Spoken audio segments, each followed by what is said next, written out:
నమస్తే, నేను Vamsi. Welcome to I news. ప్రపంచాన్ని శాసించే సూపర్ పవర్ ఎవరు? అమెరికానా, రష్యానా? కాదు, భవిష్యత్తు ఆసియాదే. అందులోనూ భారత్, చైనాలదే. ఈ రెండు దేశాల భవిష్యత్తును, ప్రపంచంపై వాటి ఆధిపత్యాన్ని నిర్దేశించబోయే ఒక అద్భుత ఖనిజం వెలుగులోకి వచ్చింది.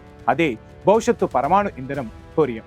వేల ఏళ్ల పాటు ఇంధన అవసరాలు తీర్చగల ఈ అద్భుత శక్తి కోసం జరుగుతున్న రేస్లో ఇప్పుడు ఈ రెండు దేశాలే ముందున్నాయి.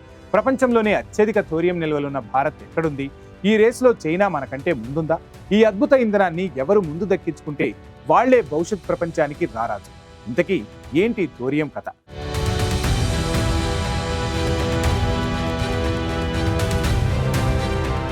కాలుష్యంతో కాలిపోతున్న ప్రపంచానికి క్లీన్ ఎనర్జీనే భవిష్యత్తు.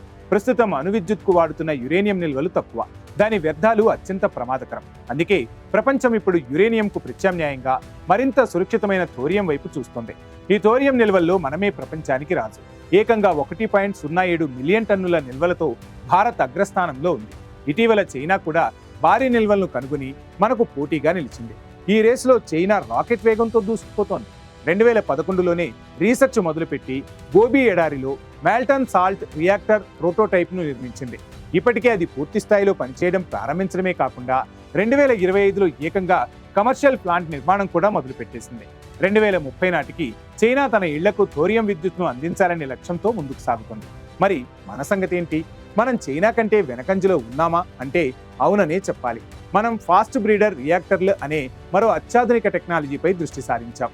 మన అణుపితామహుడు డాక్టర్ హెమీ బాబా నిర్దేశించిన 3 దశల వ్యూహంలో ప్రస్తుతం మనం 2వ దశలో ఉన్నాం. కల్పకంలోని మన ప్రోటోటైప్ రియాక్టర్ 2026 నాటికి పూర్తి చేయడం, పనిచేయడం ప్రారంభిస్తుంది. కానీ పూర్తి స్థాయిలో థోరియం విద్యుత్ అందుబాటులోకి రావడానికి మనకు మరో 30 నుంచి 40 ఏళ్లు పట్టొచ్చట. చైనా ఇప్పటికే కమర్షియల్ ప్లాంట్ మొదలుపెట్టగా మనం ఇంకా ప్రయోగ దశలోనే ఉన్నాం. ఈ రేసులో ఎవరు గెలిస్తే వాళ్లే నెక్స్ట్ సూపర్ పవర్. పెట్రోల్ కోసం గల్ఫ్ దేశాల వైపు చూసినట్లు భవిష్యత్తులో విద్యుత్ కోసం ప్రపంచం మొత్తం భారత్, చైనాల వైపు చూడాల్సిన రోజు రాబోతోంది. ఆ భవిష్యత్తును ఎవరు ముందు అందుకుంటారన్నదే ఇప్పుడు ఉన్న $1 మిలియన్ ప్రశ్న.